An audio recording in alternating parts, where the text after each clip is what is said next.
কাছে দাঁড়িয়ে বলল, গাছ, আল্লাহর নবী তোমাকে তলব করেছে। মুস্তাদরিক হাকিম লিসাইয়াইনি ইমাম হাকিম রাহিমাহুল্লাহ লেখেন, আস্তে করে গাছটা ডান দিকে একটা মোচড় দিয়ে তার সমস্ত শিকড়গুলি উঠায় ফেললো, বাম দিকে আর একটা মোচড় দিয়ে ডান পাশের সমস্ত শিকড়গুলি উঠাইয়া গাছের শিকড় বেয়ে বেয়ে মানুষের মতো হেঁটে হেঁটে হেঁটে হেঁটে আল্লাহর হাবিবের সামনে গাছ এসে দাঁড়ায় গেল।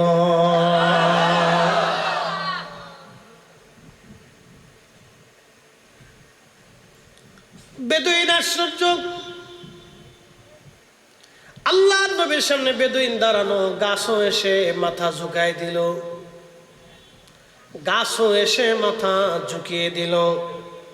ঝুঁকিয়ে দেওয়ার পরে গাছ এসে যখন মাথা ঝুঁকিয়ে দিল, গাছ জোরে জোরে নবীকে সালাম দিতে লাগলো। তখন আল্লাহর নবী বলেন, ইহুদি তুমি কালেমা পড়ো। এবার ওই বেদুইন ডাকতে বলে, ইয়া রাসূলুল্লাহ, কালেমা এখনো পড়বো না, আর একটা শর্ত আছে। কি বুঝলেন?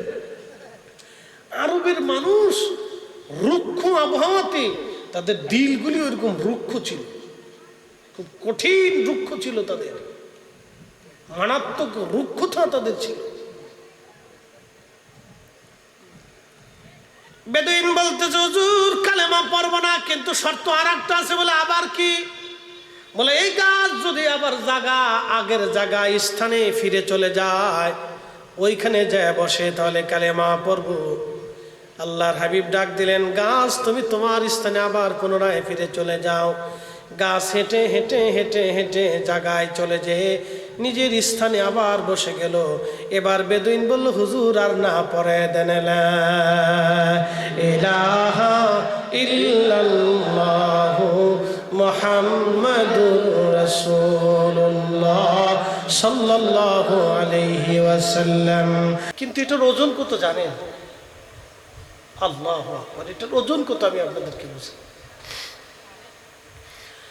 লাউ আনজালনা হাদাল কুরআন আলা জাবালিন লারাআইতাহু খাশিয়াম মুতাসাদ্দিআম মিন খাশিয়াতিল্লাহ। লাউ আনজালনা হাদাল কুরআন, হাবিব উম্মতকে বলে দেন, এ কোরআন যদি আমি পাহাড়ের উপরে রাখতাম, আমি আমার মালিক আল্লাহ বলতেছেন, হাবিব উম্মতকে জানান, আমার কালাম, আমার বাক্য যদি পাহাড়ে নাজিল করতাম। প্রিয় কুমিল্লার মুসলমান, কথাগুলি খুব মনোযোগের সাথে শুনবেন আপনারা।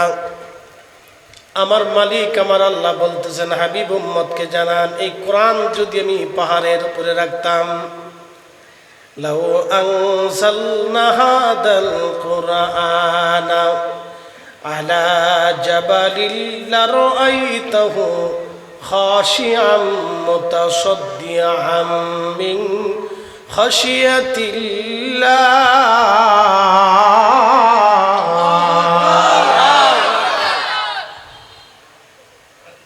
বলেন, এখানকার একটা বাক্য কি মিথ্যা আছে? সত্য আমি আপনাকে বুঝাবো আজ। একটু মনোযোগের সাথে স্থিরতার সাথে বুঝবেন। আমাদের পার্শ্ববর্তী ভাইরা পূজা অর্চনায় তারা লিপ্ত আছেন, যারা সনাতন ধর্মের আছেন, ওনার ধর্ম উনি পালন করছেন, ওতে আমাদের কোনো আপত্তি নাই, থাকতে পারে না, কারণ আমরা মুসলিম। একটা কথা মনে রাখবেন, মায়ের কোলে যেইভাবে সন্তান নিরাপদ, মুসলমানের কাছে বিধর্মীরা ওইরকম নিরাপদ থাকতে হবে। কথা বুঝাইতে পারি নাই, আবার বুঝাচ্ছি। মায়ের কোলে যেমন খতিব সাহেবের কোলে তার সন্তানটা নিরাপদ, তো ঠিক মুসলমানের কোলে, মুসলমান শাসকের কাছে, মুসলমান বাদশার কাছে অন্য ধর্মের মানুষ ওই রকম নিরাপদ থাকবে। এটা আপনাকে বুঝতে হবে। বলে, হুজুর দলিল কি? আল্লাহ রাসূল বলছেন, আস-সুলতানু দিল্লুল্লাহি ফিল আরদ। শাসকরা হচ্ছেন জমিনে আল্লাহর ছায়া। সুবহানাল্লাহ। সমস্ত মানুষকে খাবার দেয় কে? হিন্দু আল্লাহ, বৌদ্ধ আল্লাহ, খ্রিস্টান আল্লাহ, ইহুদি আল্লাহ, শিখ আল্লাহ, যে ধর্ম মানে না আল্লাহ। আল্লাহ দেয়। আল্লাহর কাছে যেমন সবাই ছায়া পায়, শাসকের কাছে সবাই ছায়া পাবে। আল্লাহর কাছে সমস্ত প্রাণীরা যেরকম নিরাপদ, শাসকের কাছে ওইরকম সবাই কি হবে? আগে যারা ছিলেন তারা ওইরকম নিরাপত্তা দিতে পারেন নাই বিদায় আল্লাহ তাদের উপর থেকে ছায়া সরাই নিয়ে গেছে। বেজার হবেন না, রাজনীতি যার যার বিষয়, আমি শুধু বোঝার জন্য বলতেছি। যদি আপনি মানব জাতিকে সবাইকে ছায়া দিয়ে রাখবেন, আপনার মতে থাকুক বিমতে থাকুক, আপনি তাকে ছায়া দিবেন। কারণ আল্লাহর মতে যারা আছে তাদেরকেও আল্লাহ খাবার দেয়, আল্লাহর মতের বাহিরে যারা চলে গেছে তাদেরকেও আল্লাহ খাবার দেয়। এটা বুঝতে হবে, হাদিস আপনাকে বুঝতে হবে। আর সুলতানু জিল্লুল্লাহি ফিল আরদ। আমি সুন্নি, আমি পীর অলি ভালোবাসি। কেউ যদি আমাকে জিজ্ঞেস করে যে হুজুর আপনি কি এদেশে ইসলামী হুকুমত কায়েম হোক আপনি চান, আমি কোরআন হাতে নিয়ে বলবো 100%, 100%। যদি এরপরও কোনো পার্সেন্ট থাকে তারপরও আমি চাই এদেশে কোরআনের আইন, রসুলের সুন্নতের আইন বাস্তবায়ন হোক, পার্লামেন্ট থেকে একবারে সমাজের পরিবার পর্যন্ত এটা পৌঁছায় যাক, এটা আমি চাই। শুধু আমি না, আমরা সব আলেমরা চাই। হুজুর কারণ কি? যদি আল্লাহ এবং তার রসুলের আইন বাস্তবায়িত হয় তাহলে আমার দেশে কোনো চুরি থাকবে না, দুর্নীতি থাকবে না, ভিখারি তার অধিকার বুঝে পাবে, অন্ধ তার অধিকার বুঝে পাবে, হিন্দু তার অধিকার পাবে, মুসলিম তার অধিকার পাবে, দরিদ্র তার অধিকার পাবে, কৃষক তার অধিকার পাবে, অসুস্থ তার অধিকার ফিরে পাবে। বিনা ঘুষে চাকরি হবে, বিনা ঘুষে চাকরি হবে।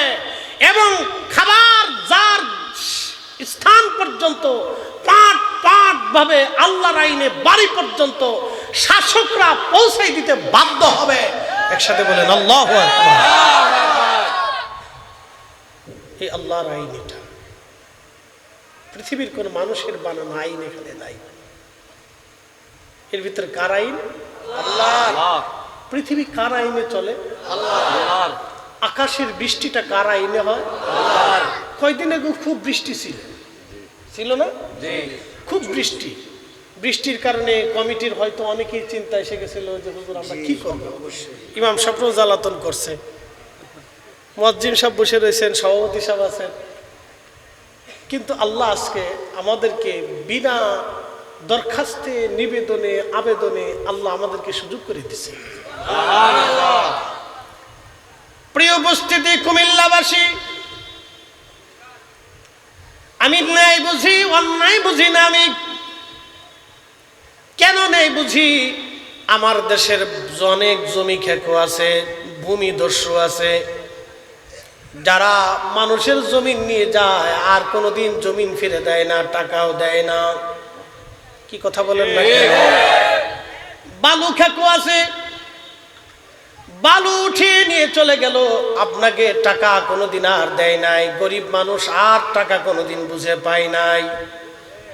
যদি আল্লাহর রসুলের আইনে দেশে থাকতো, আল্লাহর কসম করে বলি একটা বালু কণাও নেওয়ার অধিকার শক্তি কারো ছিল না।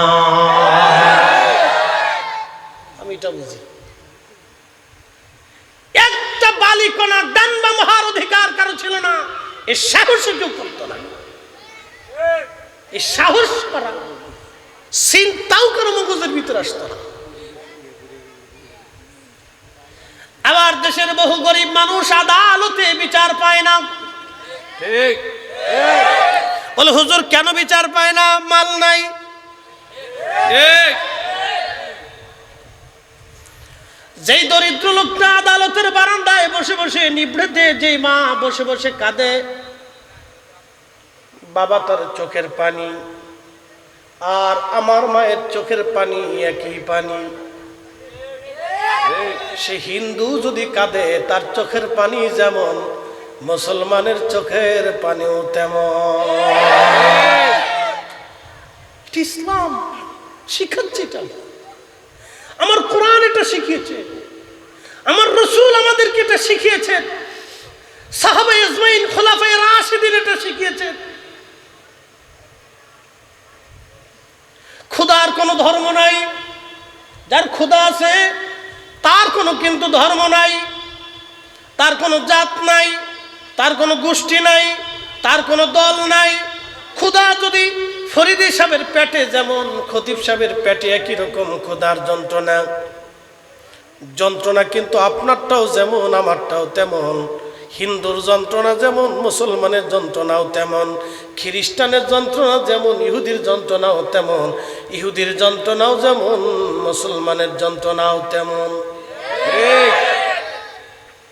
এজন্য আল্লাহ রাসূল বললেন, ক্ষুধার্ত প্রতিবেশী যদি বিধর্মীয় হয় তুমি তার ঘরে খাবার পৌঁছাও, তুমি তার ঘরে খাবার পৌঁছাও, তোমার ঘর থেকে খাবার দিয়ে আসো।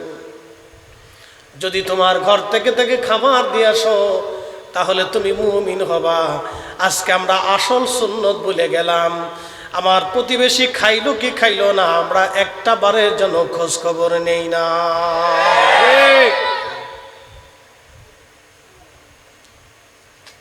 প্রশ্ন করি, জবাব দিবেন তো? অজুবিহীন সারা রাত্রে যদি নামাজ পড়ি হবে? বুঝে বলছেন না না বুঝে বলছেন? বুঝে বলছেন। অজুবিহীন সারা রাত্র যদি নামাজ পড়েন তাহলে নামাজ হবে হবে না। বলে হুজুর কারণ কি? পবিত্রতা নাই। এখন প্রশ্ন করি, আপনার শরীর নাপাক সেই জন্য সারা রাত্র নামাজ পড়লেন, সারা রাত্র নামাজ পড়েছেন, নামাজ আপনার হলো না। এখন প্রশ্ন করি, জবাব দিবেন। যেই লোকটা সুদ খায়, কি খায়? ঘুষ খায়। কি খায়? হালাল না হারাম? কুত্তার গোশত হালাল না হারাম?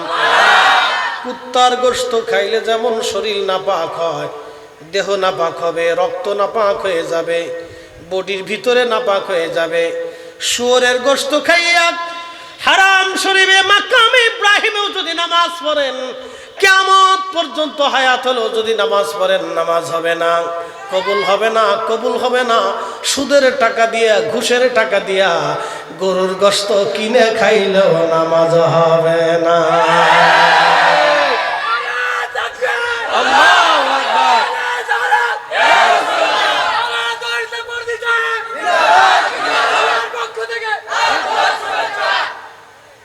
কথা কি আমার না আল্লাহ? আল্লাহটা পাইছে, হবে না।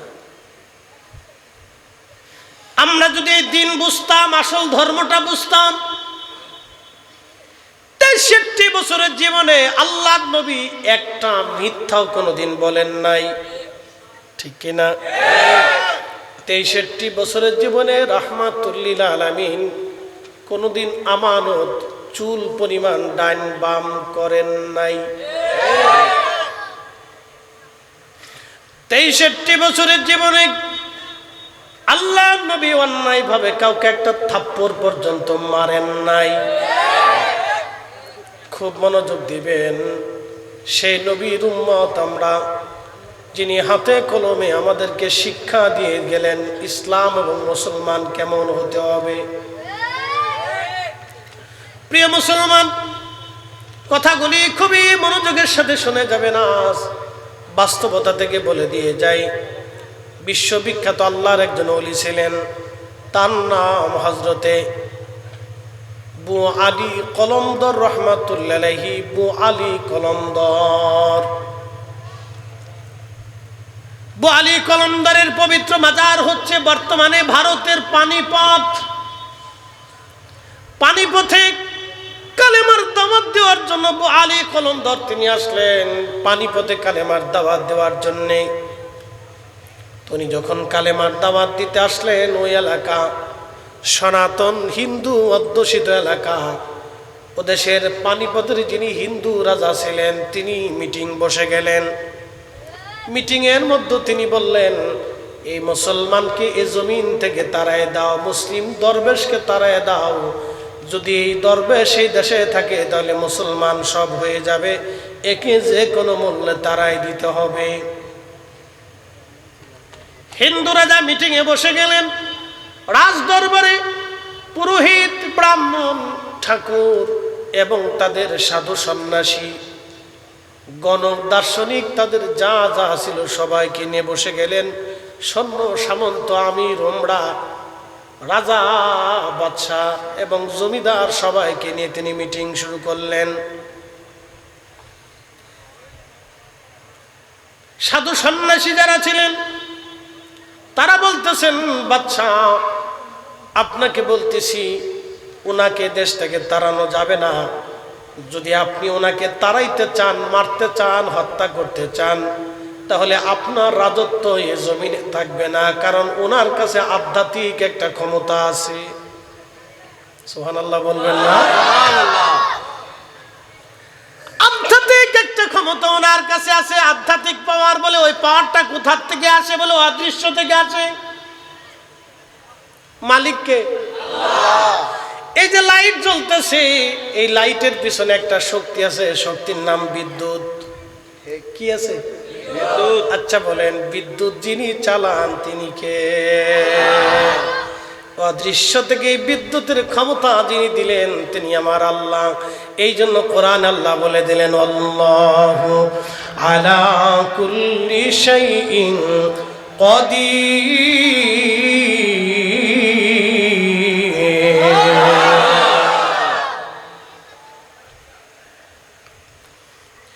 আল্লাহর কোরআন বলল, হাবিব উম্মতকে জানান, সমস্ত শক্তির মালিক মালিক আমি আল্লাহ, মালিক আমি আল্লাহ।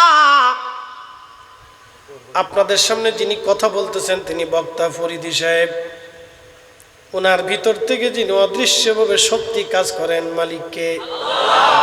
আহা, আমার আঙ্গুলটাও নড়তেছে ওনার হুকুমে, আমার চোখের পাতাটা নড়ে ওনার হুকুমে। আহা, একটা গাছের পাতাও নড়ে আল্লাহর আইনে, আল্লাহর বিধানে। আপনাকে ইয়াকিন রাখতে হবে, বিশ্বাস রাখতে হবে, এরকম দৃঢ়, খুব মজবুত বিশ্বাস আপনাকে রাখতে হবে। পানিপথ প্রান্তরের বিরাট বড় বাদশা তিনি। বলে অদৃশ্য শক্তি কোথার থেকে আসে? সাধু সন্ন্যাসীরা বললেন, বাদশা অদৃশ্য থেকে একটা শক্তি ওনার কাছে আসে, উনি অনেক বড় পাওয়ারফুল, ওনার সাথে পারা যাবে না। বলে তাহলে এই শক্তি কিভাবে ধ্বংস করা যায় আগে বলো। সন্ন্যাসীরা বলল, মুসলমান হারাম খায় না, মুসলমানকে যদি হারাম খাওয়াইতে পারেন তাহলে এই শক্তি তার ধ্বংস হয়ে যাবে। বলে মুসলমান কি খায় না? বলে মুসলমান শুয়োরের গোশত খায় না। সন্ন্যাসী বলল, মুসলিম শুয়োরের গোশত খায় না, আপনি যদি তারে শুয়োরের গোশত খাওয়াইতে পারেন তাহলে বোয়ালি কলমদরের আধ্যাত্মিক ক্ষমতা আর নিমিষেই শেষ হয়ে যাবে। আমরা আস্তে করে জমিন থেকে তারায় দিব, তারা আর কোনো পাওয়ার থাকবে না। আজকে আমাদের শক্তি নেই, কারণ কি জানেন? আমাদের ভিতর একটা নজেল আছে না, নজেল, যে নজেলের ভিতর দিয়ে আপনার তৈল পাঞ্চ হয়। এই জন্য ইঞ্জিনে যতই আপনি চিপ দেন, স্টার্ট করেন, চাবি মারেন, তো হচ্ছে না। কারণ কি? নজেল নষ্ট হয়ে গেছে। আমাদের নজেল নষ্ট হয়ে গেছে, নজেল, ভিতরের নজেল নষ্ট হয়ে গেছে। আরে মুসলমানের নজেল ছিল শাহজালাল ইয়ামিনী মুজাররিদি, এমন একটা নজেল নিয়ে এসেছিলেন, আহা, একখানে বসে সারা বাংলার জমিনে কালেমার পতাকা উড়িয়ে দিয়েছিলেন। এইরকম সারা পৃথিবীতে যত সুফিরা এসেছিলেন, এক স্থানে বসে বসে থেকে কালেমার পতাকা তারা উড়িয়েছিলেন। তিনারা শুধু তসবিহ টিপেন নাই, হাতে তলোয়ার নিয়ে জাদু করেছেন। কথা বলেন ঠিক না?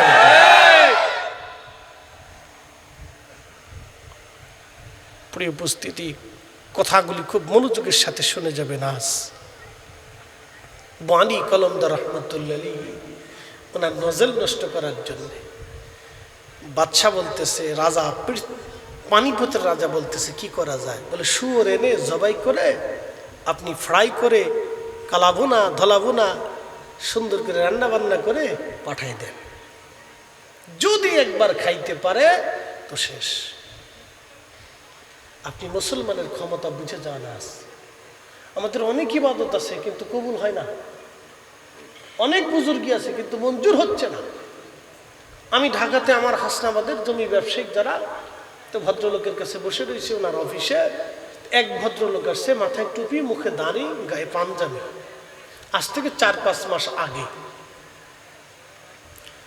তো 60 কোটি টাকা দিয়ে সে জমির বায়না করতেছে, মানে 60 কোটি টাকার জমি কিনবে, সেই জন্য সে বায়না করতেছে। তো বায়না টানা শেষ হয়ে যাওয়ার পরে চা নাস্তা করে লোকটা চলে গেল। তো ভদ্রলোক আমাকে বলতেছে, হুজুর আপনি কি তাকে চিনেন? তো বসুন্ধরার মোহতামিম সাহেব আমার সামনে বসা ছিলেন। তো বলতেছে, আমি বললাম না আমি তো তাকে চিনি না। তো বলতেছে উনি এই ঢাকার ওয়াসার ইঞ্জিনিয়ার, ঢাকা মহানগরের ওয়াসার ইঞ্জিনিয়ার। আচ্ছা প্রশ্ন করি, জবাব দিবেন, বেতন কত? সব মিলিয়ে হলে 1 লক্ষ টাকা,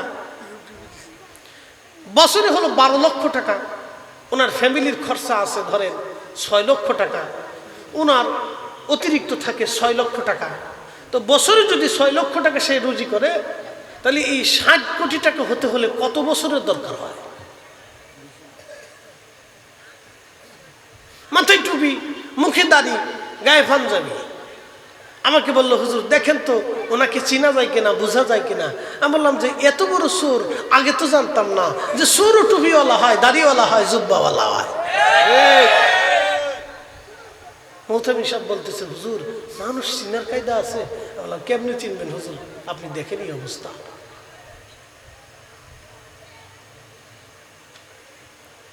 আচ্ছা আপনারা বলেন তো, যদি আল্লাহর কোরআন ও রসুলের সুন্নতের বিধান এদেশে থাকতো, ওই বেটা 60 কোটি টাকা নিতে পারে? হ্যাঁ কথা কর না কেন, নিতে পারে? রাস্তা ভাঙ্গা থাকতে পারে? হ্যাঁ। এই জন্য ঢাকা শহরের একজনে বাথরুম করলে আরেকজনের ঘরে ঢুকে যায়, রাস্তার কোনা ভাঙ্গায় ফসতে পানি জমলে, বৃষ্টি নামলে পানি জমে মাজা পর্যন্ত জমে যায়। কারণটা কি? কারণ হলো এটাই। আমরা উচিত কথা বললে আপনারা বলবেন যে হুজুররা কথা ভালো বলে না, হুজুর কথা হচ্ছে না, আপনি ওয়াজ করেন। ওয়াজ তো আমি ঠিকই করতেছি, আপনাকে বোঝার জন্য বলতেছি। বাবা আসল ধর্ম বুঝে যান। নবী 40 বছরে কোরআন নাজিল হওয়ার আগ পর্যন্ত আল্লাহর নবীর কাছে কোরআন তখনও আসে নাই, কোরআন তখনও নাজিল হয় নাই।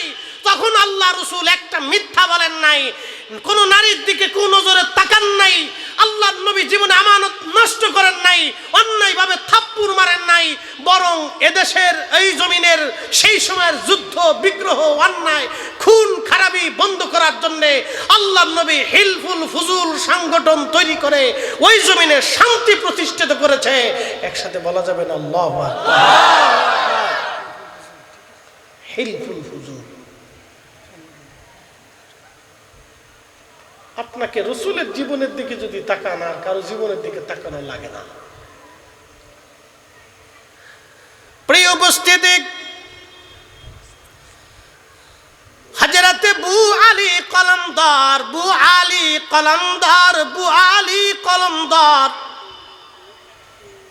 অনেক বড় আল্লাহর ওলি। পানিপথে ওনার মাজার, পানিপথের বাদশা।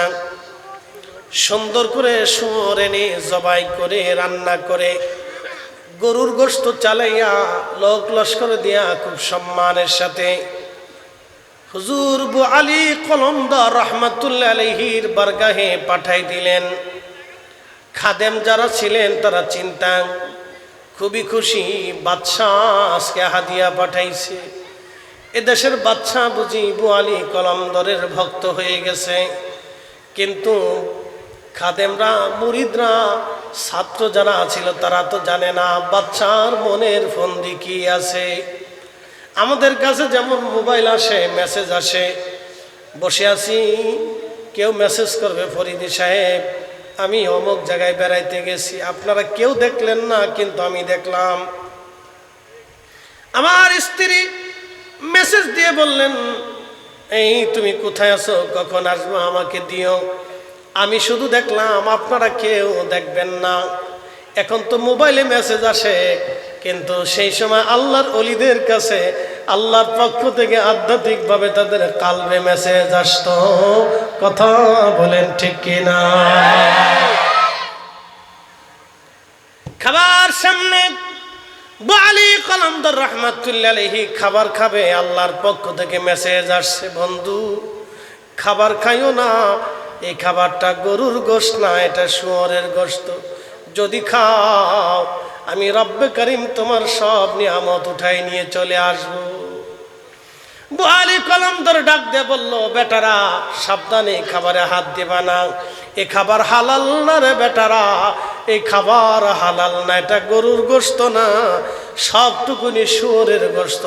হারাম খাওয়াইয়া আলী কলমদরের ক্ষমতা আধ্যাত্মিক পাওয়ার এবং আধ্যাত্মিক আল্লাহর নিয়ামত চিজ করে নেওয়ার জন্য পানিপথের বাদশাহে কাজ করেছে।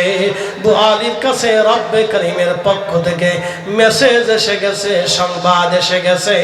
একবার জোরে বলা যাবে কি আল্লাহু আকবার?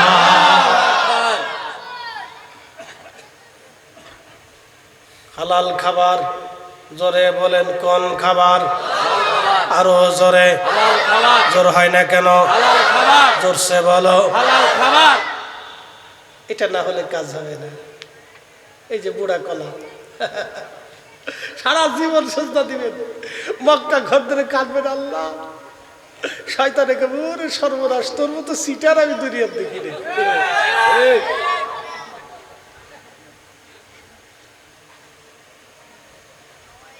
কাজ হবে না। উযুবিহীন সারা রাত্র নামাজ পড়লে যেমন কাজ হবে না, হারাম খাবার খাইয়া সারা জিন্দেগি রোজা রাখলেও রোজা হবে না। পরিষ্কার মান, কোনো ভুলচুল নাই, আপনাকে বুঝতে।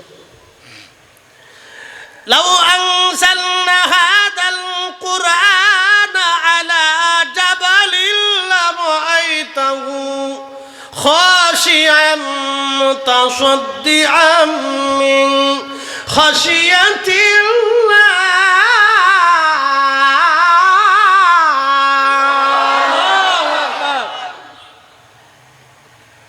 রব্বুল আলামিন ডাক দিয়ে বলতে যাবি, উম্মতকে বলেন, এই কোরআন যদি আমি পাহাড়ের উপরে নাজিল করতাম, আপনি দেখতেন ক্ষুধার ভয়ে পাহাড় গলে গলে গলে গলে মিসমার হয়ে যাইত।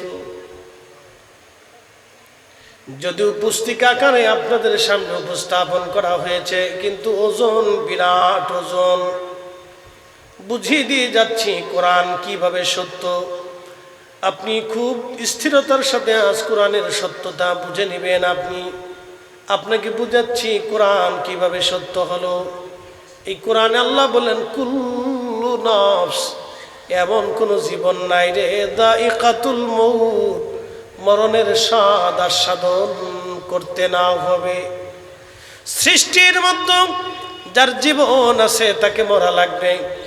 সমুদ্রের গভীরে একটা তিমি মাছ আছে, যাকে নীল তিমি বলা হয়। 110 মণ করে প্রত্যেক দিন সে খাবার খায়। 110 মণ আল্লাহ তারে খাওয়ায়। শত শত বছর ধরে সমুদ্রের নিচে সে রাজাগিরি করে। শত শত বছর ধরে সমুদ্রের নিচে সে দাপট দেখিয়ে বেড়ায় নীল তিমি। কিন্তু দিন শেষে কুল্লু নাফসিন দাইকাতুল মউত, এই তিমিটাও মরণের কোলে ঢলে পড়ে যায়। হাজিরিন,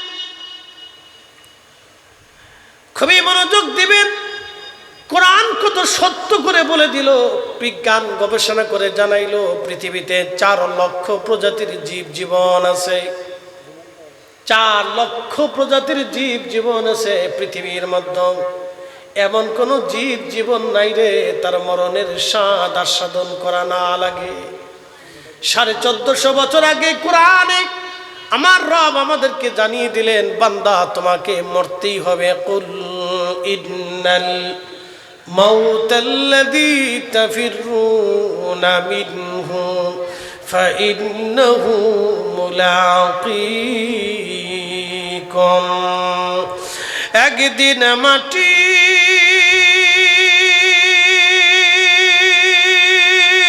ভিতরে হবে ঘরে, মন আমার কেন বান্ধু দালান ঘর, মন আমার কেন বান্ধু দালান ঘর। কুমিল্লার মুসলমান, অবশ্যই মৃত্যুর কোলে ঢলে যেতে হবে। রব বললেন, হাবিব উম্মতকে বলে দেন, মরণ থেকে তারা পালানোর চেষ্টা করে। মাঝে মধ্যে পাগল রে হরেন মেরে দেখবেন রাস্তা ছেড়ে দেয়, কুকুর বিড়াল দেখবেন রাস্তা থেকে পালায় চলে যায়, গাড়ি থেকে পালায়, শুধু পালায়, মরণ থেকে সবাই বাঁচতে চায়। আল্লাহ ডাক দে বলেন, হাবিব বলে দেন, ফাইন্নাহু মুলাকিকুম, মৃত্যু তার সাথে মোলাকাত করবে। প্রশ্ন করি, জবাব দিবেন। ফরিদি সাহেব আপনাদের সামনে কথা বলতেছে, হায়াত শেষ, 1 সেকেন্ডও পৃথিবীতে থাকার আর সুযোগ নাই। ওয়ালা ইউআখিরুল্লাহু নাফসান ইযা জাআ আজালুহা। আল্লাহ ডাক দেয়া বলেন, বান্দারে তোমার হায়াত শেষ হয়ে যাবে, 1 সেকেন্ডও পৃথিবীতে থাকার আর তোমার কোনো সুযোগ নাই।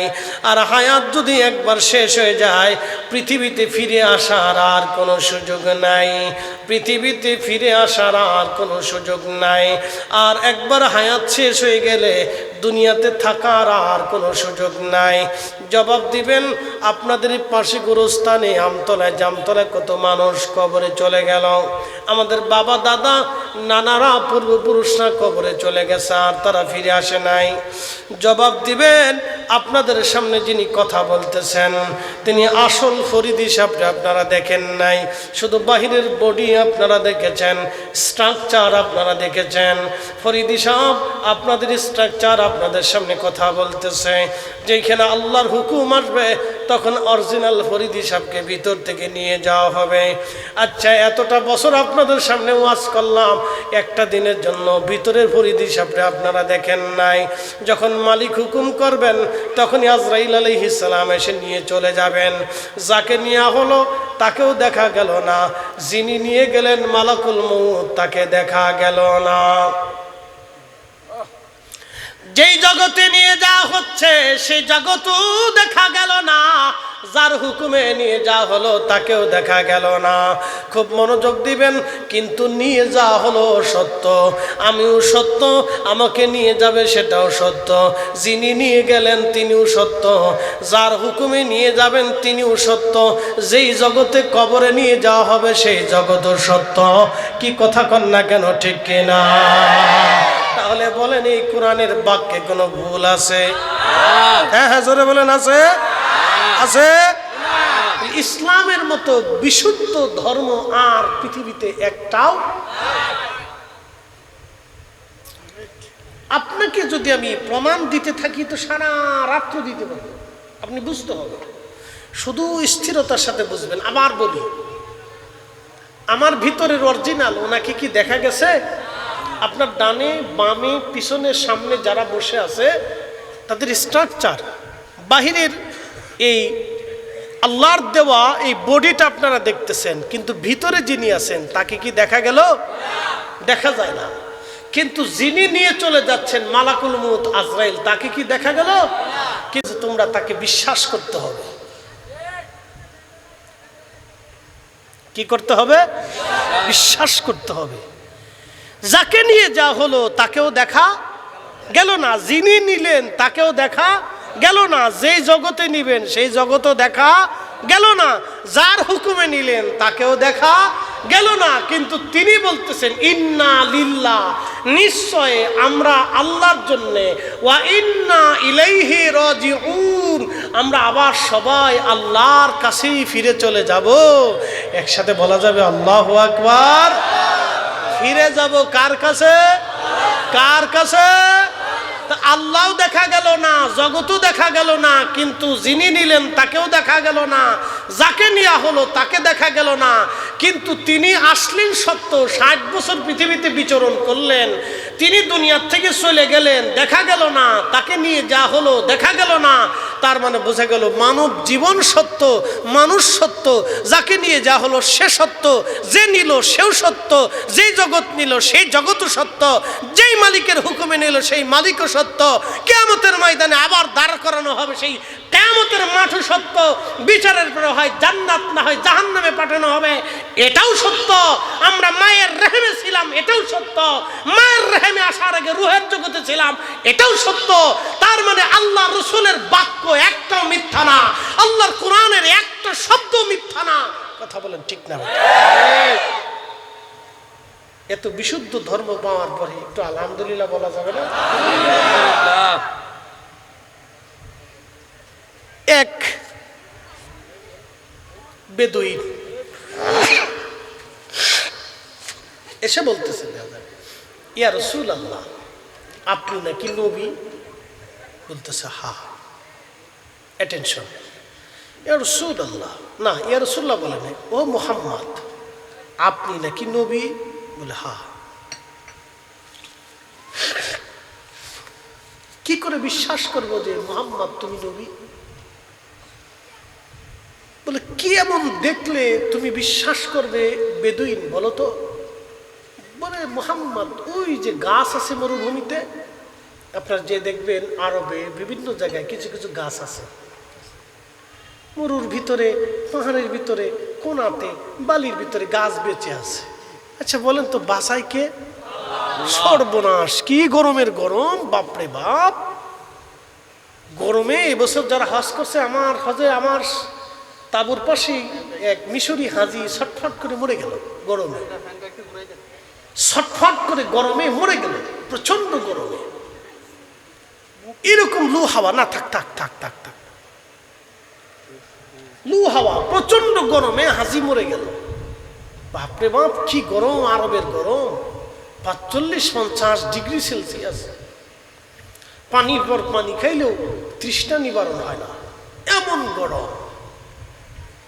তো বেদুইন এসে বলতেছে, মুহাম্মদ সাল্লাল্লাহু আলাইহি ওয়াসাল্লাম, ওই গাছ যদি তোমার কালেমার সাক্ষ্য দেয় তাহলে বুঝবো তুমি নবী।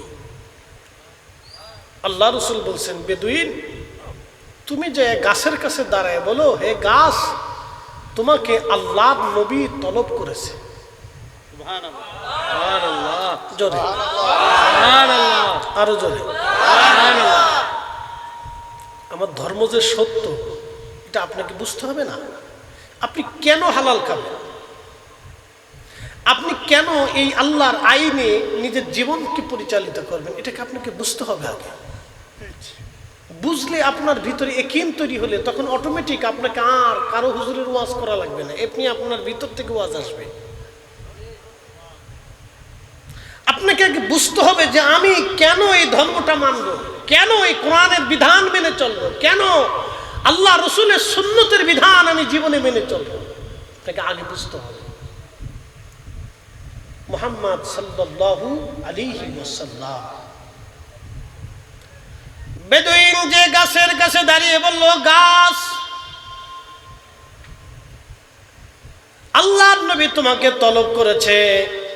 মুস্তাদরিক হাকিম লিসাইয়াইনি ইমাম হাকিম রাহিমাহুল্লাহ লেখেন, আস্তে করে গাছটা ডান দিকে একটা মোচড় দিয়ে তার সমস্ত শিকড়গুলি উঠায় ফেললো, বাম দিকে আর একটা মোচড় দিয়ে ডান পাশের সমস্ত শিকড়গুলি উঠাইয়া গাছের শিকড় বেয়ে বেয়ে মানুষের মতো হেঁটে হেঁটে হেঁটে হেঁটে আল্লাহর হাবিবের সামনে গাছ এসে দাঁড়ায় গেল।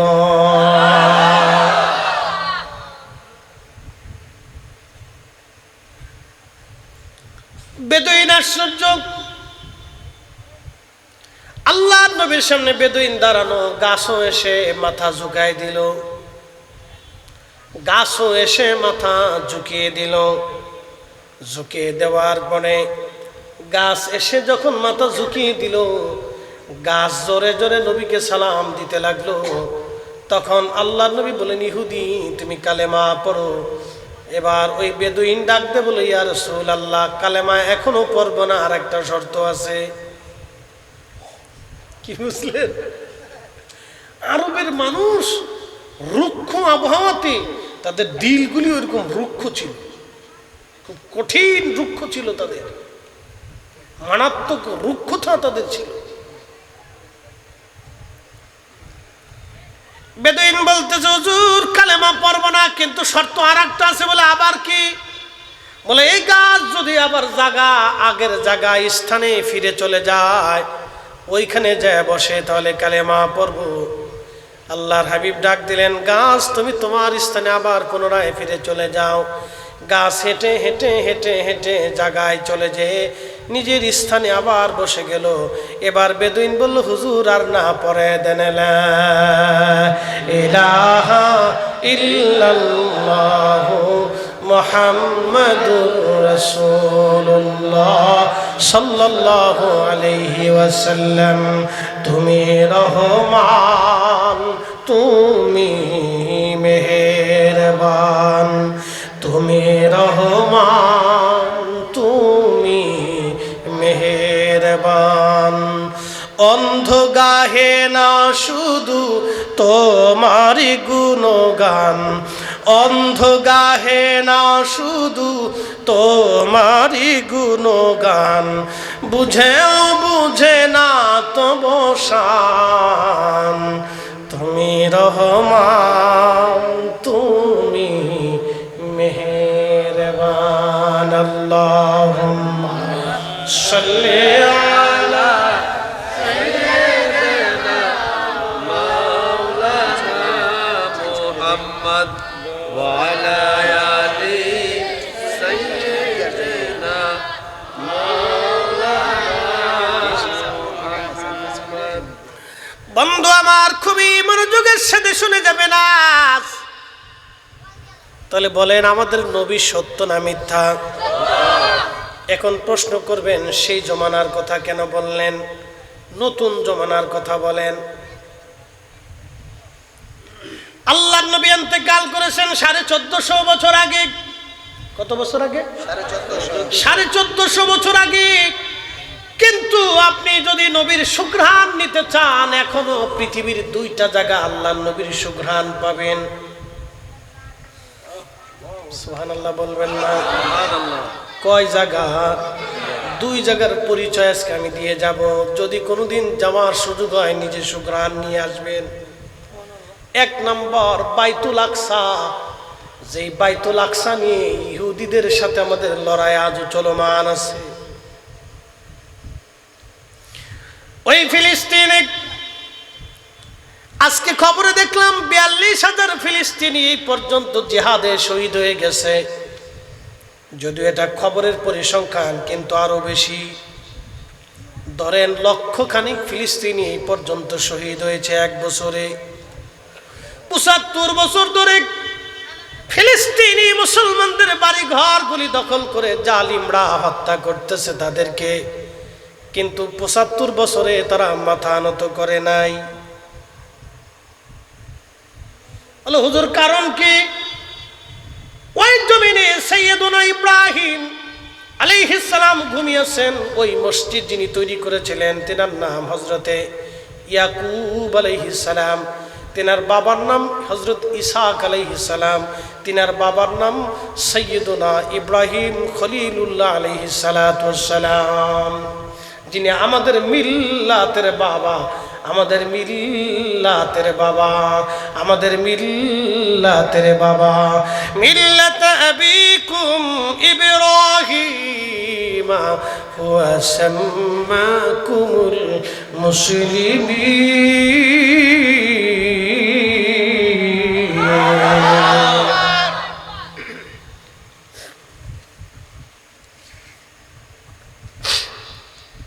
আল্লাহর নবী বাইতুল আকসায় মেরাজের রাত্রে বেলা নবীজি নামাজ পড়েছিলেন। বিশ্বাস হয়? জোরে জোরে জোরে জোরে জোরে। আচ্ছা বলতেছি, যদি না হয় সন্দেহ থাকে তো বলে দিচ্ছি। আল্লাহর হাবিব নামাজ শেষ করার পরে বোরাকের পিঠে চড়বে, একটা পাথর এসে নবীকে সালাম দেয়। নবীজি বললেন, পাথর কেন তুমি আমারে সালাম দাও? বলে, হুজুর বহু বছর আপনার অপেক্ষায় দাঁড়ানো।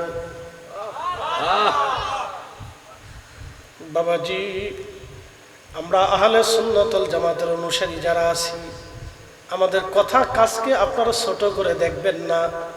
মত ভিন্ন হতে পারে, দল আলাদা হতে পারে, কিন্তু কোরআন আমাদের এক, রসুল আমাদের এক, ঠিক কিনা?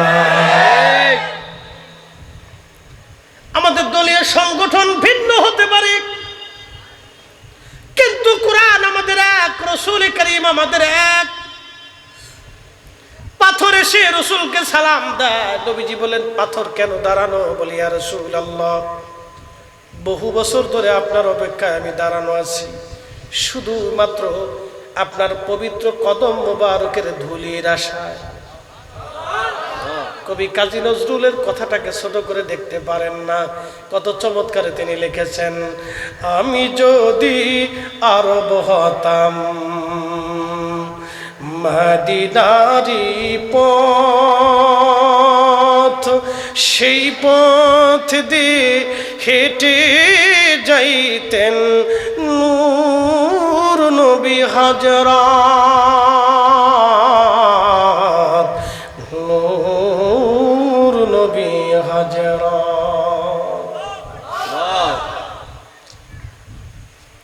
কুমিল্লার মুসলমান পাথর এসে দাঁড়িয়ে গেছে। নবীজি বললেন, পাথর বলে, হুজুর আপনি আমার পিঠের উপরে কদম মোবারক রেখে বোরাকে চড়বেন। পাথরের উপরে নবীজি কদম রাখলেন। আল্লাহ বলেন, পাথর নরম হয়ে যাও। সঙ্গে সঙ্গে আমার নবীর সম্মানে পাথর একেবারে কাদার মতো নরম হয়ে গেল। আল্লাহর হাবিব কদম রাখলেন, পাথরের মধ্যে নবীজির পা মোবারকের ছাপ লেগে গেল। বাইতুল আকসাতে যদি যান, সে পাথর এখনো আছে। আল্লাহু আকবার। বাইতুল আকসাতে যদি যান, সে পাথর এখনো আছে। তাহলে আমার রসুল সত্য, কথা কন না কেন? নবী কি? জোরে বলেন, রসুল কি? রসুল কি? রসুল কি? খালি নবীর সুন্নত দাড়ি রাখবো কি রাখবো না? টুপির মাথায় দেব কি দেব না? নবীর সুন্নাহ মানবো কি মানবো না? রসুল যদি সত্য হয় তো আল্লাহ সত্য, কথা ঠিক কিনা? তাহলে আল্লাহর বিধানে সেজদা দেব কাকে? নামাজ হবে কার জন্য? বলে, আজকে থেকে নিয়ত হবে, রব আর কোনোদিন নামাজ আমি ছাড়বো না। বলেন না ইনশাআল্লাহ? জোরে বলেন। আজকে থেকে নিয়ত হবে, ইয়া রাব্বি, আমি আর কোনোদিন নামাজ ছেড়ে দেব না। তুমি আল্লাহকে খুশি করার জন্য আজকে থেকে সলাতে দাঁড়াবো। নিয়ত করে যান। বুঝাইতেছি, সেই পাথর থেকে 1450 বছর পরে এখনো সুঘ্রাণ আসে। হ্যাঁ, আপনি যান বাইতুল আকসাতে, আপনি ঠিকানা দিয়ে দিলেন, যান। ওখানে দাঁড়াইলে ভিতর থেকে অটোমেটিক সুঘ্রাণ আসতে থাকে। 1450 বছর পরেও আল্লাহর নবীর মহান মুজিজা যদি দেখতে চান, বাইতুল আকসার ওই পাথরের পাশে দাঁড়ান। 1450 বছর পরে নবীর মুজিজা দেখবেন। বলে, হুজুর আর একটা কোথায়? আর একটা বেশি দূরে যাওয়া লাগবে না, মদিনাতে যান। বলে, কোন জায়গা? উহুদে চলে যান। আমি নিজে রাজ সাক্ষী, আমার সঙ্গে 4-5 জন আলেম ছিল এই বছরে। বিশ্বনাথ আলিয়া কামিল মাদ্রাসার প্রিন্সিপাল ছিলেন এবং ফেসুগা আসালিয়া কামিল মাদ্রাসার ভাইস প্রিন্সিপাল সাহেব ছিলেন। আমরা একই রুমে থেকে হজ করেছি। সিলেটের 2 জন প্রিন্সিপাল আমার সঙ্গে ছিলেন, তারা বড় আলেম। 4-5 জন আলেম একসঙ্গে গেলাম রাত্রিবেলা। জীবনে কোনোদিন দিনের ভাগে উহুদে গেলাম, কিন্তু রাতে কোনোদিন যাই নাই। মোনাজ্জিমকে বললাম, ভাইজান রাতে নিয়ে চলেন, একটু রাতেই যেতে হবে, নিরিবিলি ওইখানে বসে একটু দোয়া করব যে এখানে আল্লাহর নবী, রহমতের নবী, উহুদের যুদ্ধের ময়দানে নবীর দন্ত মোবারক শহীদ হয়ে যাওয়ার পরে আল্লাহর নবী ওইখানে বিশ্রাম নিয়েছিলেন, ওইখানে একটু বসে বসে আল্লাহর দরবারে দোয়া করতে চাই। আল্লাহর কসম, এই মাহফিল সাক্ষী আমরা কয়েকজন আলেম রাত্রিবেলা গেলাম। এই বছরে তারগুলি তার কাটা দিয়ে ঘিরে রাখা ছিল, কেটে ফেলে দিয়েছে হাজিরা। ভিতরে ঢোকার জন্য কারা কাটছে জানি না। ওই তার কাটার ভিতর দিয়ে কাটা স্থান দিয়ে আমরা ভিতরে পাহাড় বেয়ে বেয়ে উপরে উঠলাম।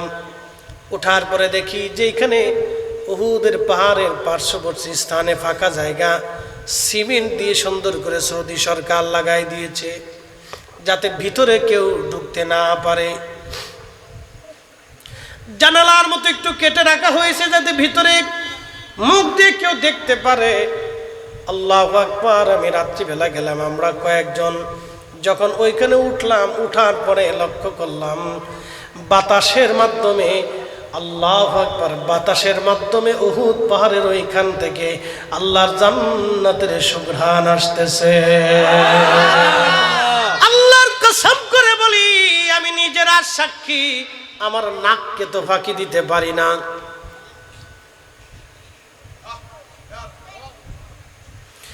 আমরা 4-5 জন আলেম চোখের পানি চলে আসলো, স্থির থাকতে পারলাম না। কারণ কি, এত সুঘ্রাণ কোথার থেকে আসে, কেন আসে?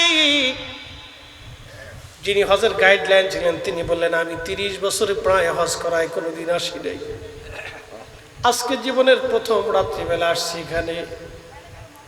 এত সুঘ্রাণ আমাদের নসিবে কোনোদিন হয়নি, আজকে আমি পেলাম। ওইখানে যাওয়ার পরে বাবাজি, বাস্তব থেকে বলতেছি, ঘ্রাণ সুঘ্রাণ আসতেছে বাতাসে। চিন্তা করলাম সুঘ্রাণ এত কেন? ঠিক সিমেন্টে লাগানো ফাঁকা জায়গাগুলি উঠে মাথা ভিতরে ঢুকায় দেখলাম সর্বনাশ, যেখানে আল্লাহর নবী বিশ্রাম করেছিলেন ওইখান থেকে অটোমেটিক আল্লাহর বেহেশতের সুঘ্রাণ আসতেছে।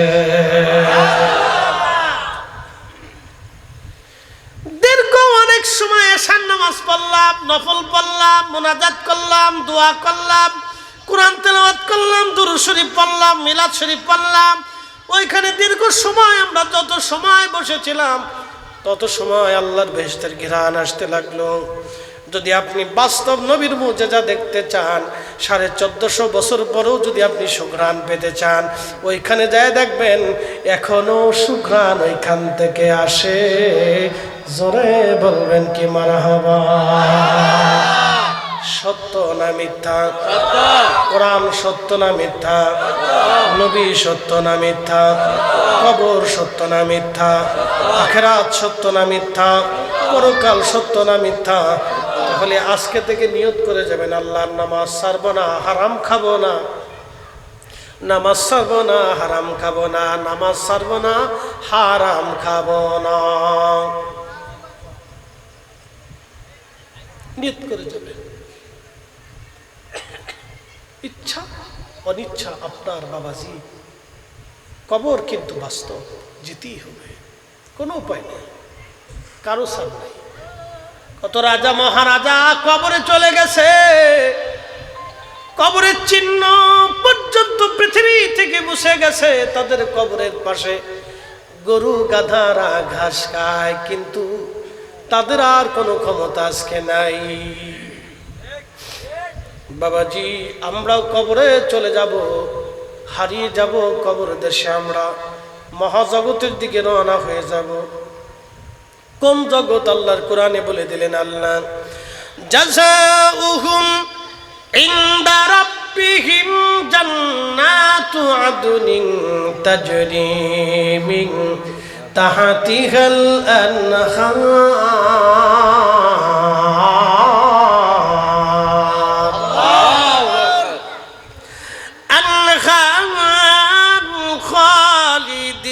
খালিদিনা ফিহা আবাদা। এই কোরআন আল্লাহ বললেন, হাবিব উম্মতকে জানান, এমন একটা জায়গায় তাদেরকে পাঠানো হবে যে জায়গাটা জান্নাত। জায়গার নাম কি? জান্নাত। এমন একটা জান্নাতে রাখবো, কতদিন দুনিয়াতে কতদিন বাঁচবেন কোনো গ্যারান্টি নাই, কিন্তু আল্লাহর জান্নাতে চিরদিন চিরদিন চিরদিন শুরু হবে, আর কোনোদিন শেষ হবে না। শুরু হবে রে, কোনোদিন শেষ হবে না। শুরু হবে রে, কোনোদিন শেষ হবে না। আল্লাহর কথাগুলি খুবই ইয়াকিনের সাথে মজবুত বিশ্বাসের সাথে যদি আপনি নিতে পারেন হাজিরিন কুমিল্লার মুসলমান, তাহলে শুনে নেন আপনি সাকসেস হবেন, কামিয়াব হবেন। এই জন্য কোরআন শরীফের কথাগুলি আপনাকে নির্বাক্যে নিশ্চিন্তে দ্বিধা চিন্তে মেনে নিতে হবে। আল্লাহ যাহা বলেছেন তাহাই হবে, কারণ সমগ্র সৃষ্টিগুলি আল্লাহর আইনে চলে। জবাব দিবেন কি, সূর্য কার আইনে চলে? আশ-শামসু ওয়াল কামারু বিহুসবানিন ওয়ান নাজমু ওয়াশ-শাজারু ইয়াসজুদান।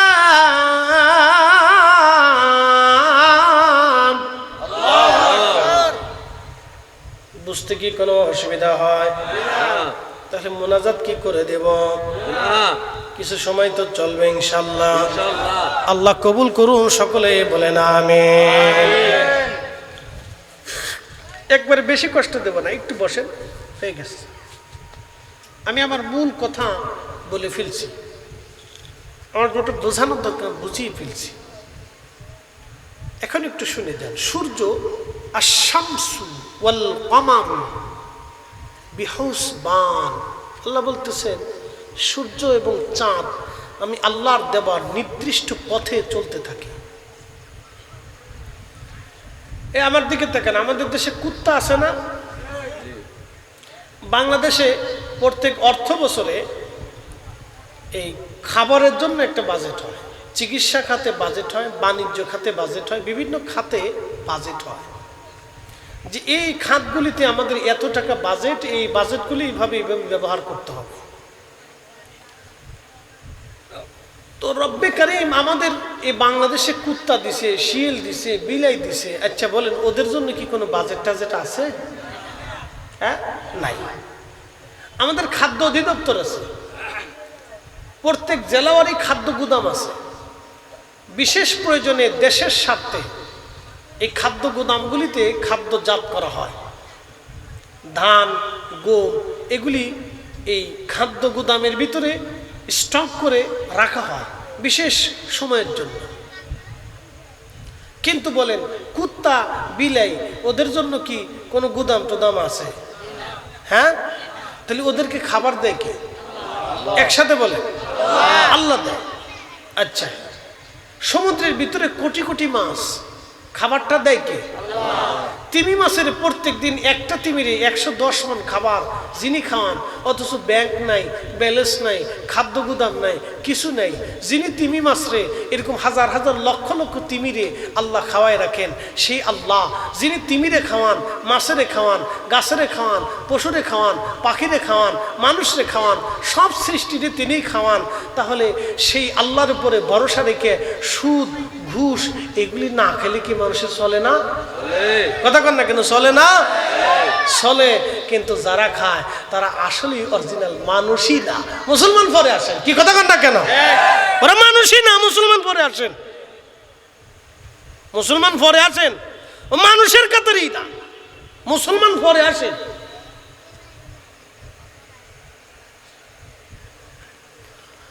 প্রিয় মুসলমান, খুব মনোযোগ দিয়ে, একটা কুকুর আল্লাহর আইনে চলে। বলে, হুজুর আল্লাহর আইন কি?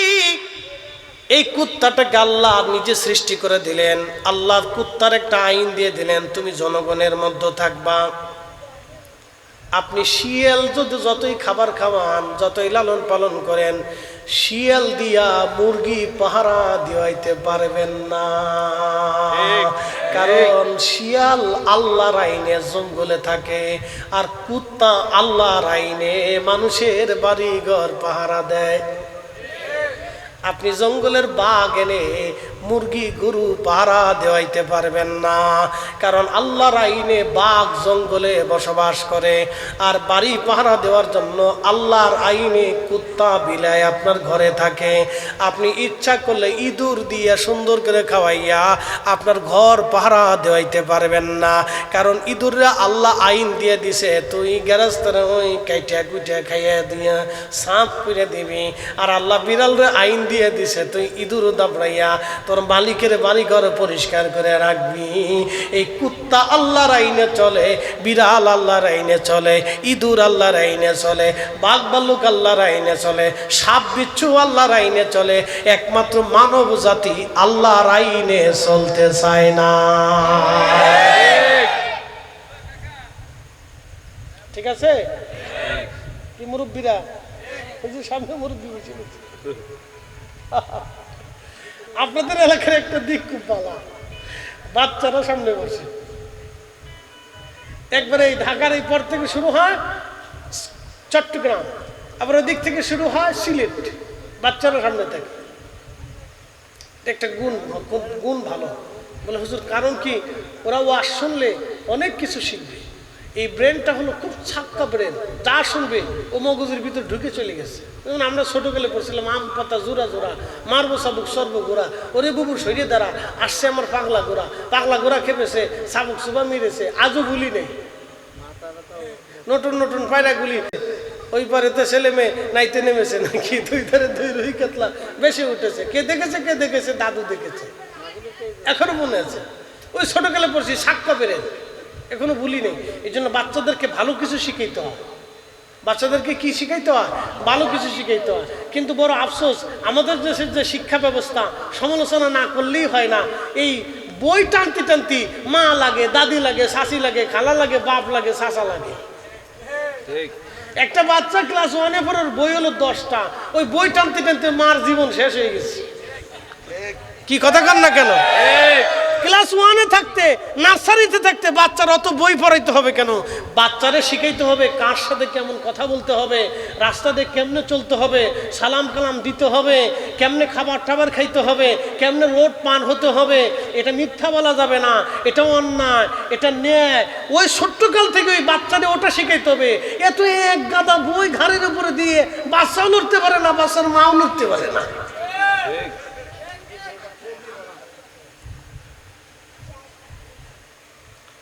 ওই ছোট্টকালে বাচ্চাকে যদি আপনি হক বেহক, ন্যায় অন্যায় বুঝাই দেন, তাহলে একবারে মরার দিন পর্যন্ত ন্যায় অন্যায় বুঝতে থাকবে।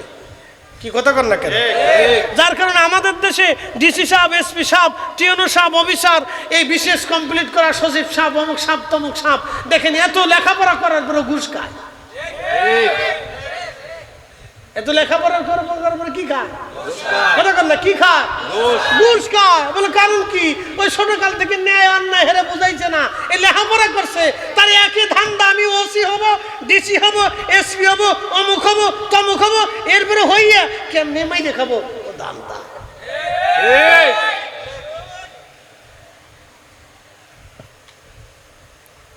আমার কথা রাগ করলে কিছু করার নাই ভাই। বাস্তব শিক্ষা থেকে বাচ্চারা দূরে চলে যাচ্ছে। আপনি দেখবেন তো, একটা পরিবার, যে পরিবার খুব ভদ্র, তার বাচ্চাগুলো খুব ভদ্র হয়। পরিবার থেকে শিখে, বাবা থেকে শিখে, মা থেকে শিখে, চাচি থেকে শিখে, খালা থেকে শিখে, ফুফু থেকে শিখে। পরিবেশে বাচ্চাদের, মানুষের মাইন্ডের চেঞ্জ হয়ে যায়।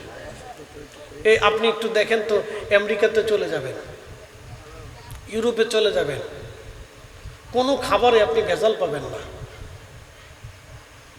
কোনো খাবারে কি পাবেন না? ভেজাল পাবেন না। বলে কারণ কি? ওদের বাচ্চাদেরকে ছোটকাল থেকে ওইভাবে শেখায়।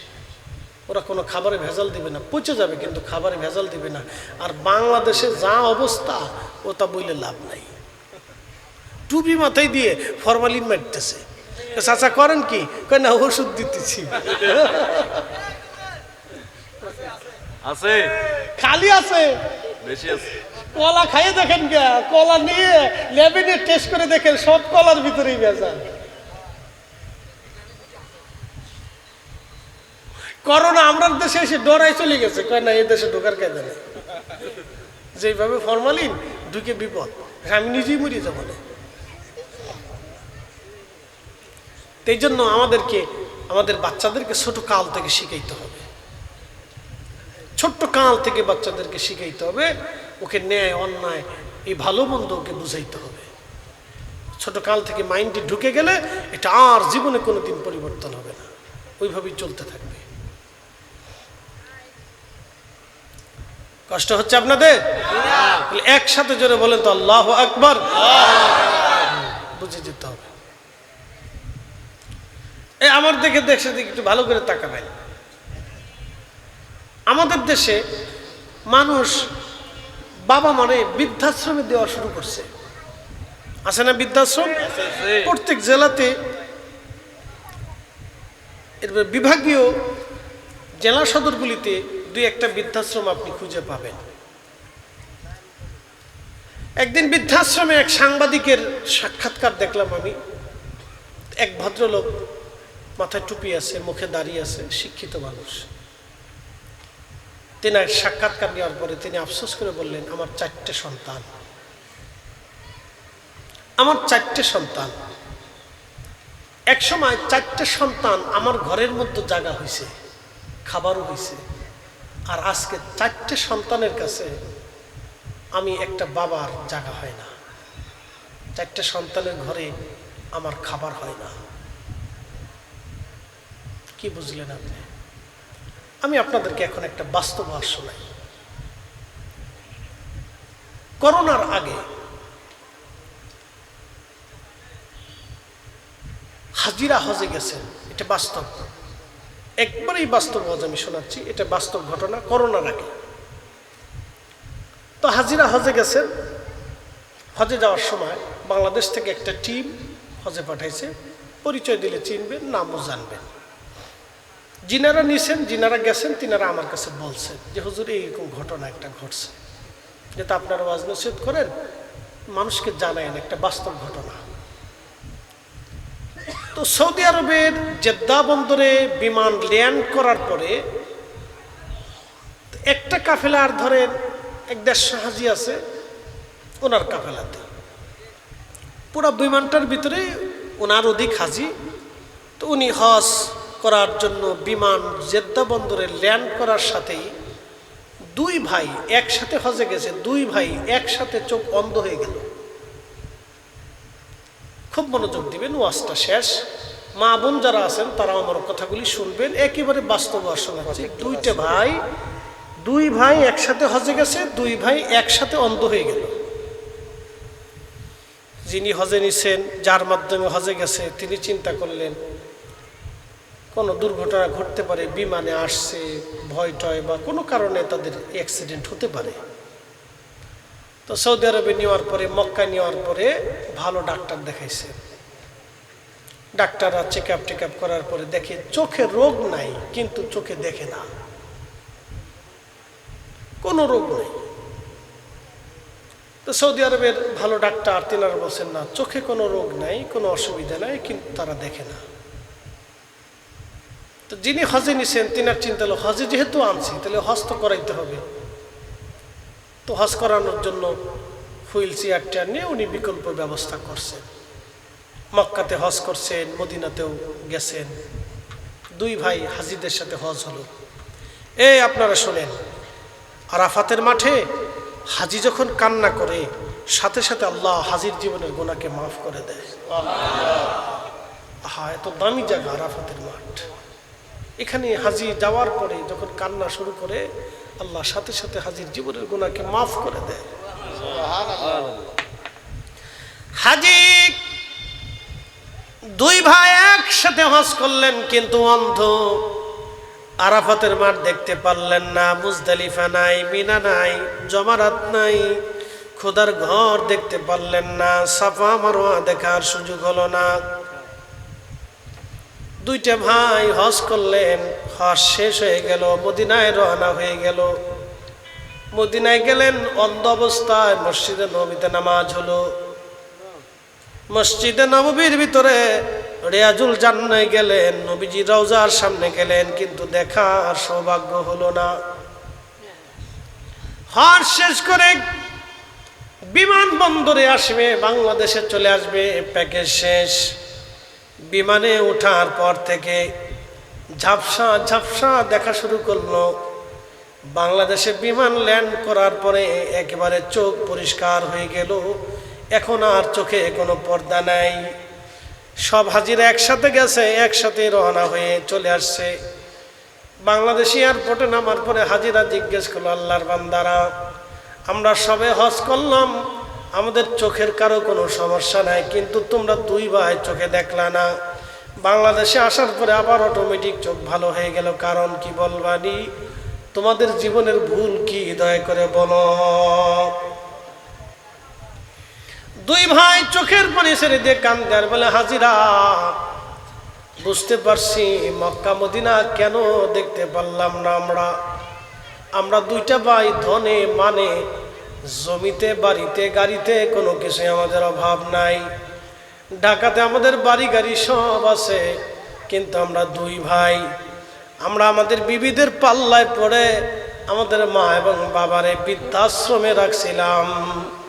আজকে মক্কায় গেলাম, মদিনায় গেলাম, ক্ষুধার ঘর দেখার সুযোগ আমাদের হয় নাই। কারণ দুনিয়াতে মা বাবার শান্তি দেই নাই। বাস্তব থেকে আজকে বলে দিয়ে গেলাম, কুমিল্লাবাসী বাস্তব থেকে বলে দিয়ে গেলাম, যদি আব্বা আম্মা আপনার উপরে বেজার হয়ে যায়, আমার উপরে বেজার হয়ে যায়, জিন্দিগির আমলগুলি বরবাদ হবে। খোদার ঘরে দাঁড়ায় কানলেও আমার মালিক মাফ করবে না। ঠিক কিনা?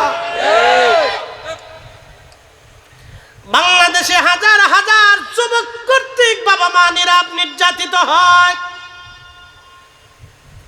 হাজার হাজার যুবক যুবতীদের দ্বারা বাবা মা নির্যাতনের শিকার হয়।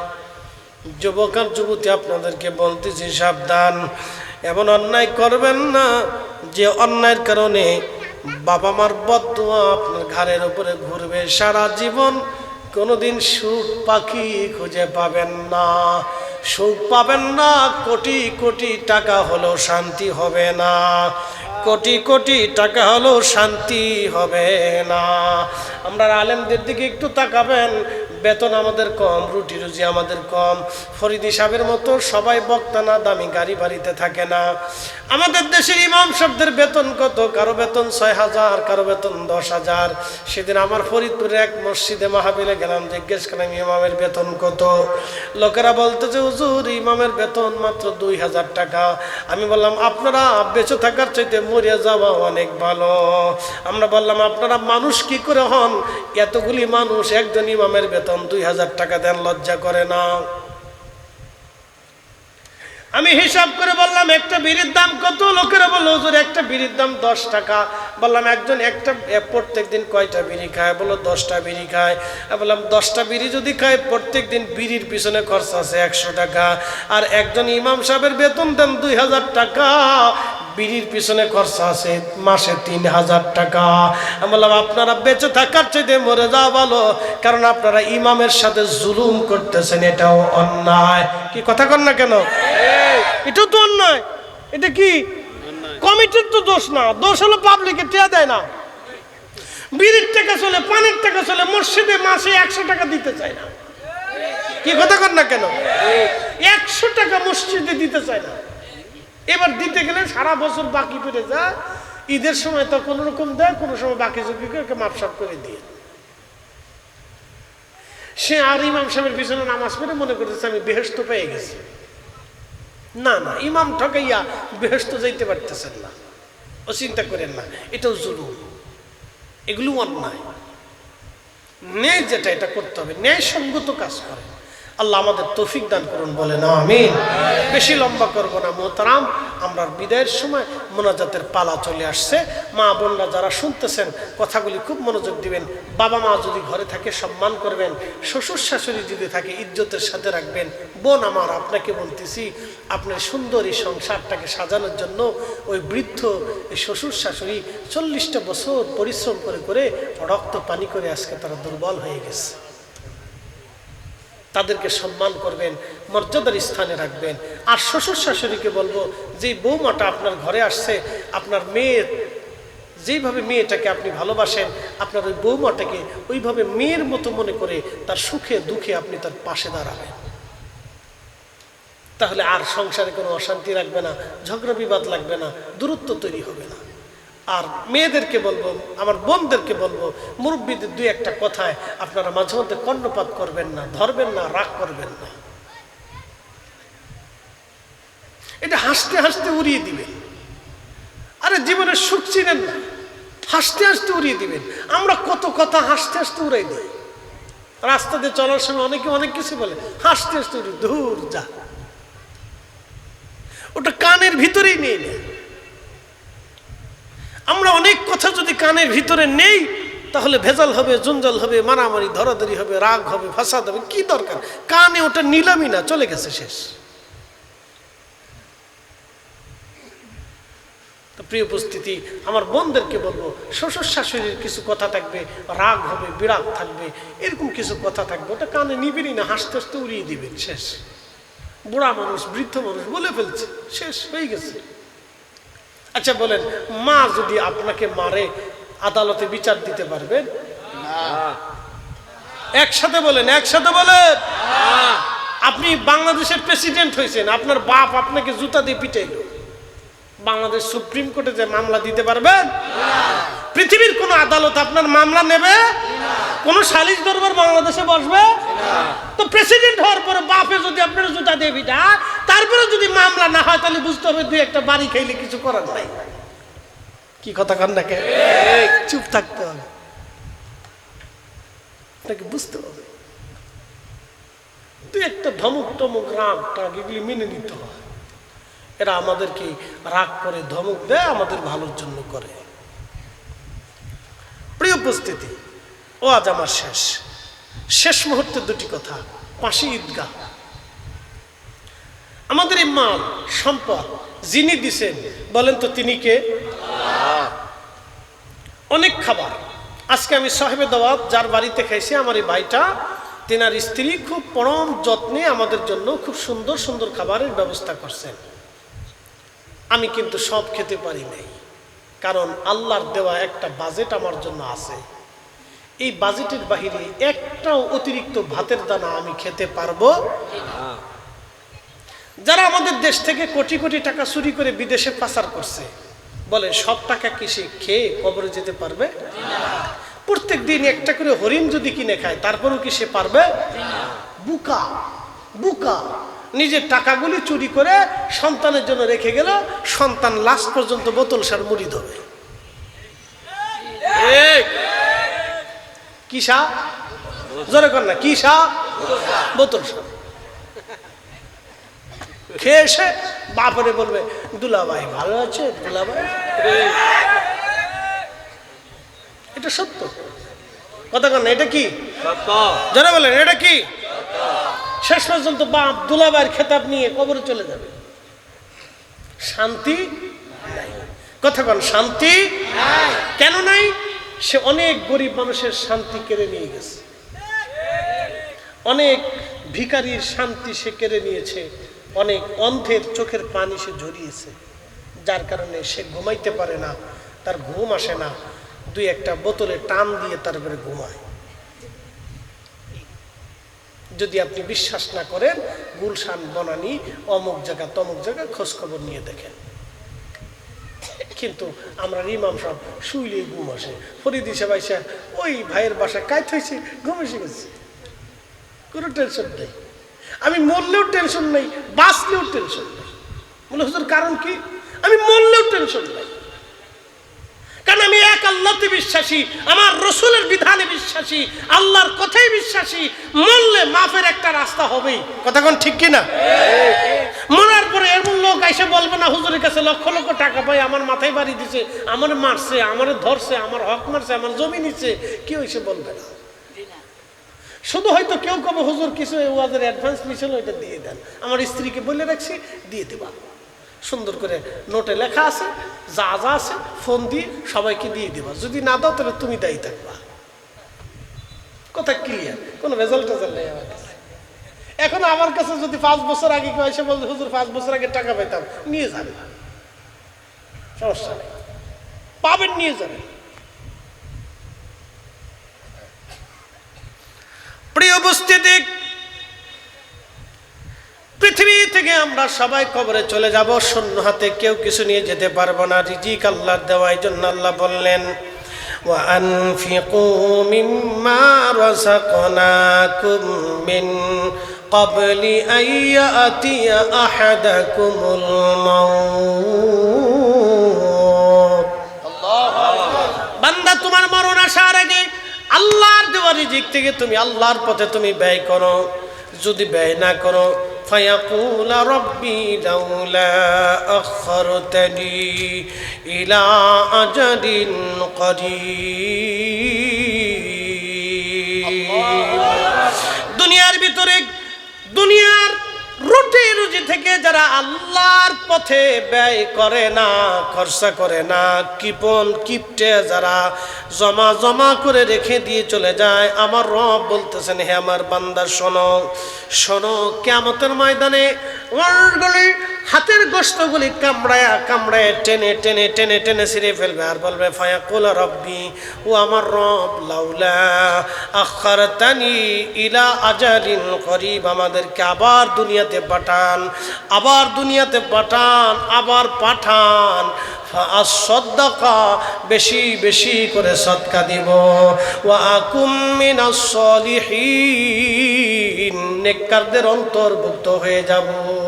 আল্লাহ বলবেন বান্দা আর সুযোগ নাই, সুযোগ নাই, মরার আগেই দান করে যেতে হবে। জিন্দেগি তোর যাইরে ফাঁকি দিয়া রে সোনার আদম, জিন্দেগি তোর যাই ফাঁকি দিয়া। ও আদম রে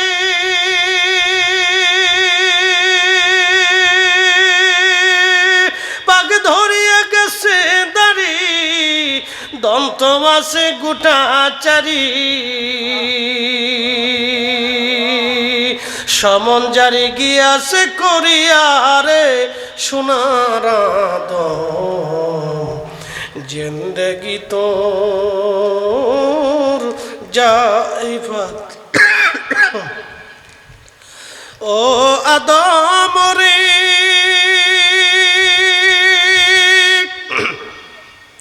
কামিনীর ওই কোলেতে কাল ঘুমেতে রইলি তুই, সারা নিশি কাটাইলি তুই ঘুমাইয়া ঘুমাইয়া রে সোনার আদম, জিন্দেগি তোর যায় ফাঁকি দিয়া।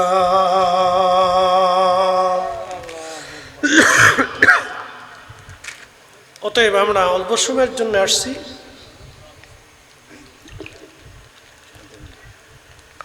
আবার চলে যাব, থাকার জন্য আসি নেই। মিন কবলি আইয়াতি আহাদাকুমুল মাউত, মরণ আসার আগে দিতে হবে ঈদগাহ। আপনারা ঈদের নামাজ পড়বেন, সুন্দর করে সাজানোর দরকার। আমি বেশি লোকের চাবো না, 10টা মিনিট আমাকে সময় দেবেন দোয়ার আগে। 10,000 টাকা একজনের কাছে চাবো, যিনি বলবেন যে হুজুর 10,000 টাকা দিব। নবীজির প্রিয় 10 জন সাহাবী যারা দুনিয়ার থেকে জান্নাতের সুসংবাদ নিয়ে কবরে গেছে, তাদের নামে দিবেন। তাদের মহব্বতে আব্বা আম্মাকে স্মরণ করে বা পূর্বপুরুষদেরকে স্মরণ করে তাদের মাগফিরাতের জন্য তাদের মহব্বতে আপনি হাদিয়া হিসেবে 10,000 টাকা দিবেন। আশারে মুবাশশিরিন যারা পৃথিবী থেকে জান্নাতের সুসংবাদ নিয়ে চলে গেছে, এটা 4টিখানি কথা না, তারা আল্লাহর মর্যাদা প্রাপ্ত আল্লাহ রাসূলের সাহাবী ছিলেন। 10,000 টাকা কেউ যদি সামর্থ্য থাকেন, 10টা মিনিট কেউ উঠবেন না, চলে যাবেন না, একটু বসবেন। আপনি উঠে গেলে আরেকবার মনটা নরম হয়ে যাবে, দুর্বল হয়ে যাবে, একটু বসে সহযোগিতা করবেন, দোয়া করে যাবেন। 10,000 টাকা কেউ